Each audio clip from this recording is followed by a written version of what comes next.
That Saturday evening, my folks were out to visit my grandma, so I had the whole house to myself.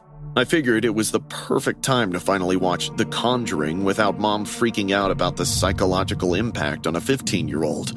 I made this huge bowl of popcorn, crashed on the couch, and got about 30 minutes in when someone knocked on the door. When I looked through the peephole, a girl was standing on my porch wearing a green Girl Scout sash and pigtails. She had this huge smile that was way too big for her face. Girl Scouts sold cookies all the time. It wasn't meant to be anything special, but some just didn't fit right in. Girl Scouts are usually like 10 years old, but this girl looked at least 20. She had full makeup on, mascara and lipstick, but was dressed like a little kid. I almost didn't open the door. My gut told me not to, but then I thought I was being paranoid from watching too many horror movies. Plus, she was just selling cookies. What's the worst that could happen? I opened the door. Hi! We're raising money for the troops. Wanna buy some cookies? Up close, she looked even weirder. Her makeup was caked on, covering what looked like acne scars. The pigtails were messy as if she had tied them in a hurry, and her eyes didn't match her smile. Sure, I said. How much? $5 a box. She held up Thin Mints, and her smile got wider. You're cute. You know that? My heartbeat picked up. Thanks, I said, reaching for my wallet. I'll just take one box. She leaned closer, and I could smell her perfume. It was heavy and sweet, that kind that sticks in your throat. You know, I've got more varieties in my van, if you want to pick your favorite. Everything in my head was telling me to say no and close the door, but I was 15 and stupid, and some part of me was flattered that an older girl was paying attention to me. Yeah, let me check them out. She giggled, turned, and walked toward the curb, where a white van was sitting with its engine running. As we got closer, I noticed that instead of the windows, the van had solid white panels in the back. They're right here, the girl said, reaching for the side door. She slid the door open. Before I even figured out what I was looking at, hands shot out of the dark and grabbed me. One yanked my arm, another grabbed my shirt, and suddenly I was being pulled inside. I tried to scream, but a hand clamped over my mouth. My feet barely touched the ground before they shoved me all the way in. The doors slammed shut, and the van lurched forward.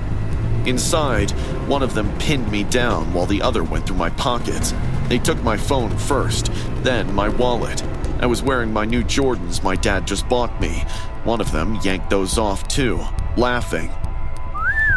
The new edition, he whistled. Please, I sobbed, hating how scared I sounded. Please just let me go. I won't tell anyone. The girl was sitting in the passenger seat. She smiled as she pulled off the pigtails, and without them, she looked at least 10 years older, harder, and meaner. Stupid, horny teenagers, she said, lighting a cigarette. She took a drag, then turned around and pressed the lit end against my arm. I screamed. That's when the guy started hitting me in the gut, face, and ribs. They weren't trying to knock me out. They just wanted to hurt me. I curled up trying to protect myself, but there wasn't enough room. Every time I moved, another punch landed. I tasted blood. My nose was bleeding, dripping onto the van floor. One punch caught me in the eye, and I saw stars. Another hit my ribs, and I heard something crack. The pain was so bad I couldn't breathe. They were laughing, making jokes about how I was crying and how easy it was. I don't know how long it lasted. Everything blurred together into pain and the smell of cigarette smoke and beer. After a few hours, the van stopped. One of them opened the door, and they threw me out onto the street. I landed hard, scraping my hands and knees on the pavement. Stay down, one said.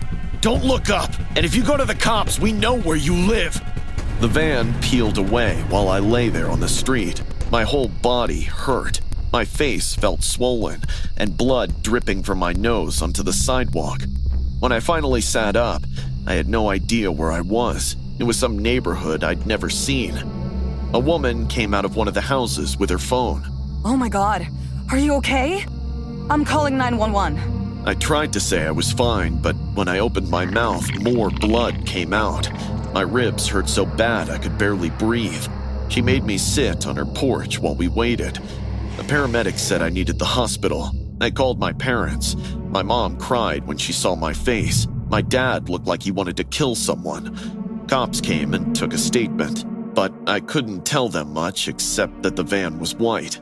I didn't see the plate, and there were at least 2 of them with the fake scout girl. I spent 2 days in the hospital. I had 3 cracked ribs, a concussion, and a broken nose. The bruises took weeks to heal, but the physical stuff wasn't the worst part. The worst part was living afterward. Every time someone knocks on the door, I freeze. Every white van I see makes my heart race. I have nightmares about being in that van, about those fists in the dark. My therapist says it's PTSD. She's teaching me ways to feel safe again. But some nights, I still wake up sweating, convinced I can smell smoke and beer. The cops never caught them. As far as I know, they're still out there, knocking on doors, looking for stupid, horny teenagers to follow a stranger to their van. My mom's a nurse, so she works a lot of night shifts, and I'm used to being home alone by myself. It never really bothered me. The house felt safe. We had a good neighborhood, solid locks, and streetlights that actually worked.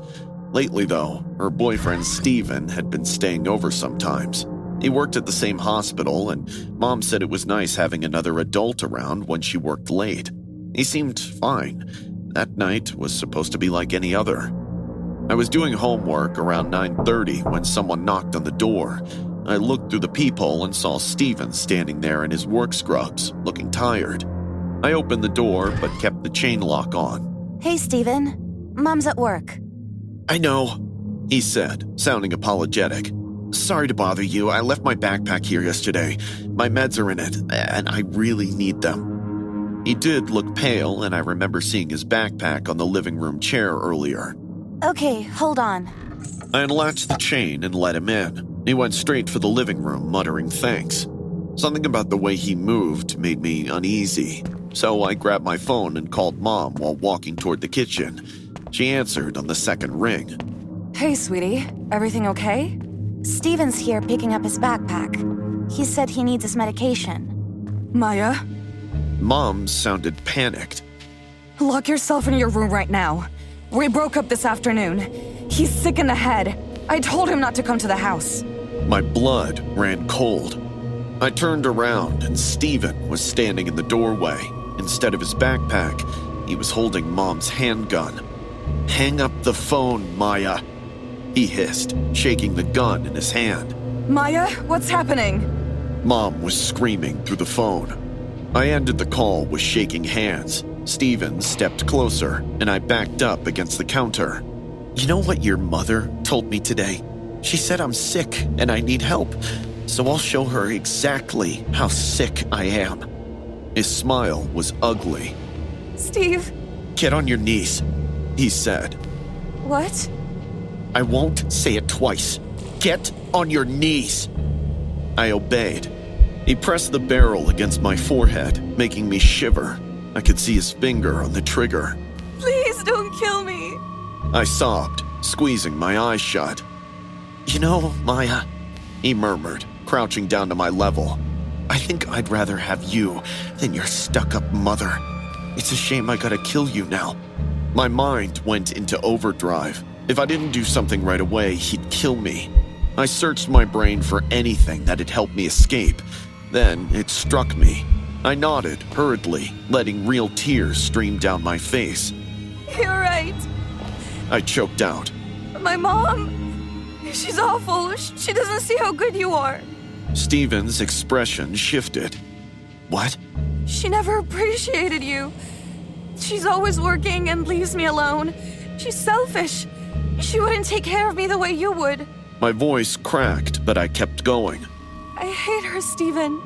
His grip on the gun loosened slightly.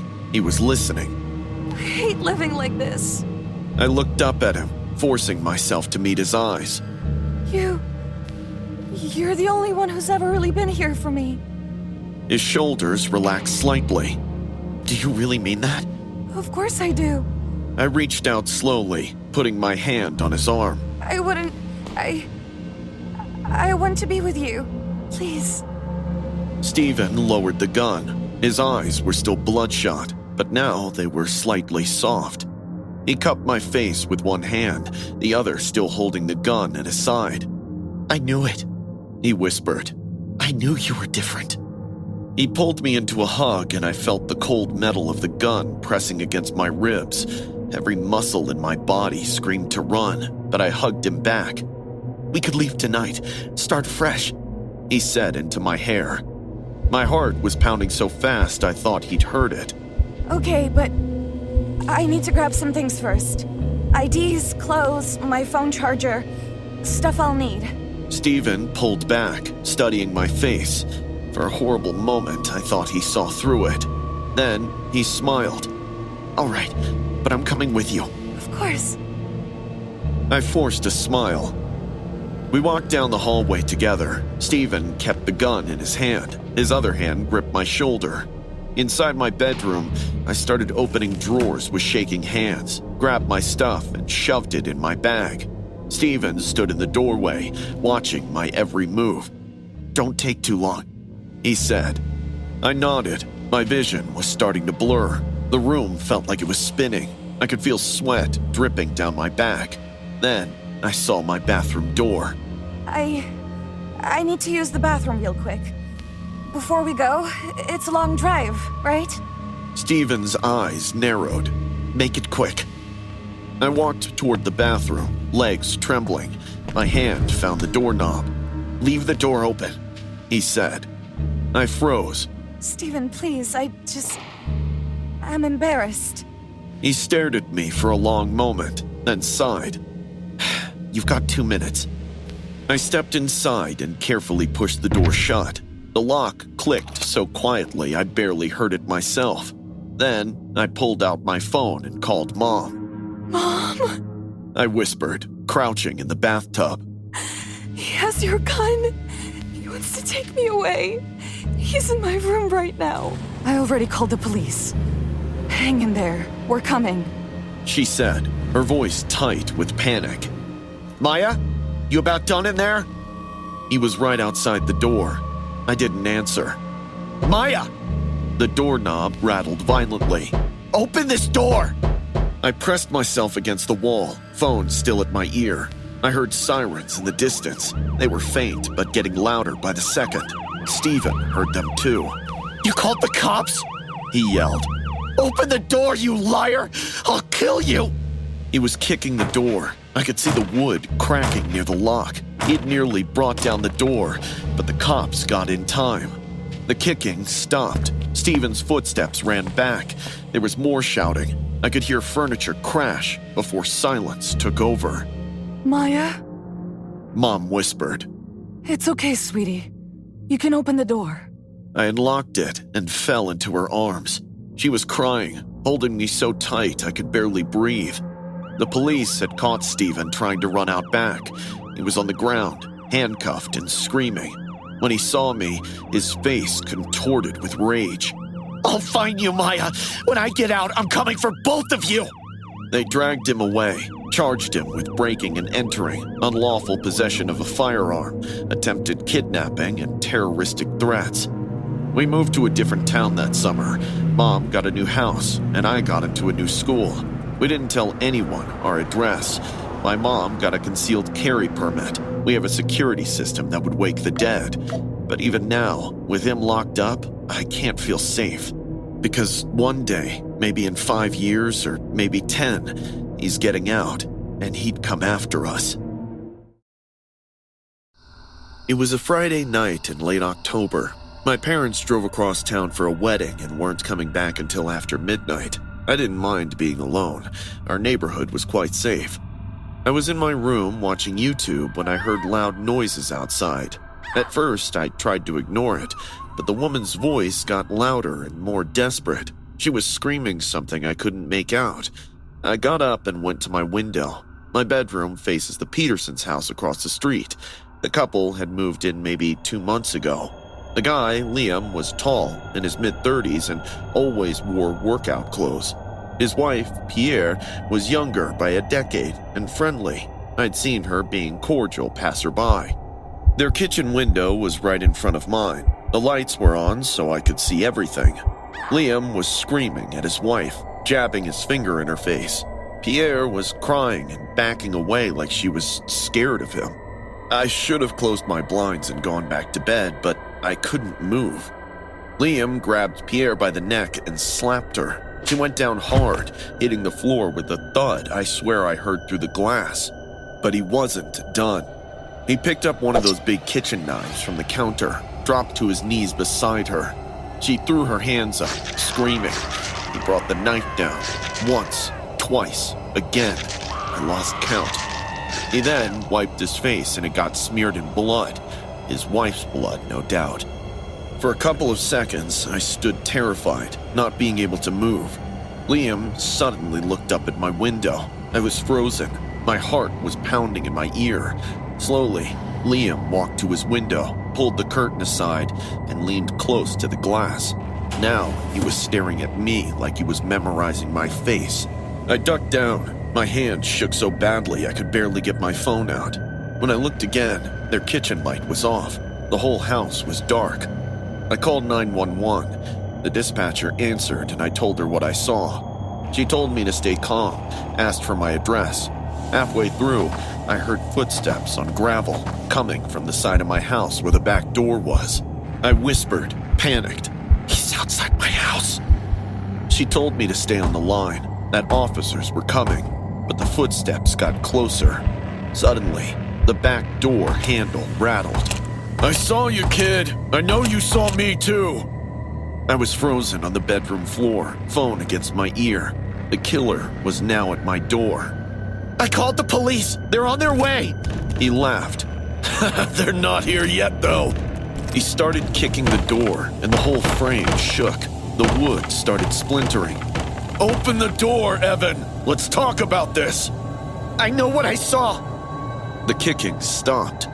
"No, what you saw was a prank. We were filming. Pierre is fine. Open up and I'll take you to her." "You're lying." "Open the door." The kicking started again, harder. He was throwing himself against it.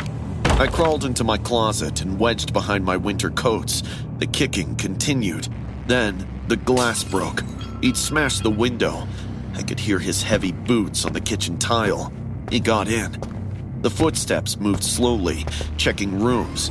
I bit down on my sleeve to stay quiet. My whole body was shaking. Tears were running down my face. Just when his boots stopped outside the closet door, I could hear the cop cars pulling over.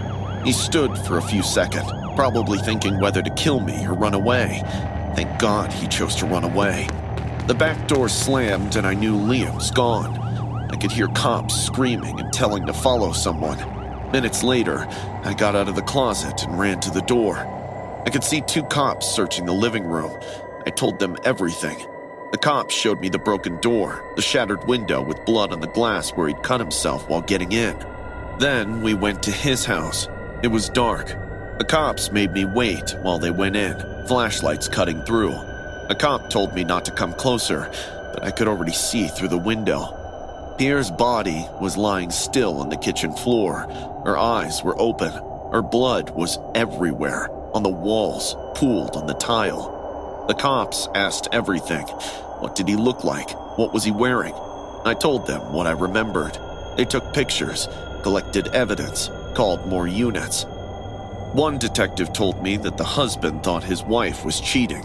Other neighbors told the cops that Liam had been paranoid for weeks. They often heard him fighting with his wife. "You're the only witness we have," the detective said.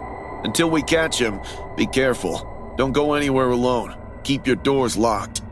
My parents came home around 1 to police cars everywhere and me in an ambulance with a blanket. My mom cried. My dad kept asking if I was hurt. That was 3 weeks ago. Liam's still on the run. The cops are looking for him everywhere. He disappeared that night, and now he's out there knowing what I look like, knowing where I live.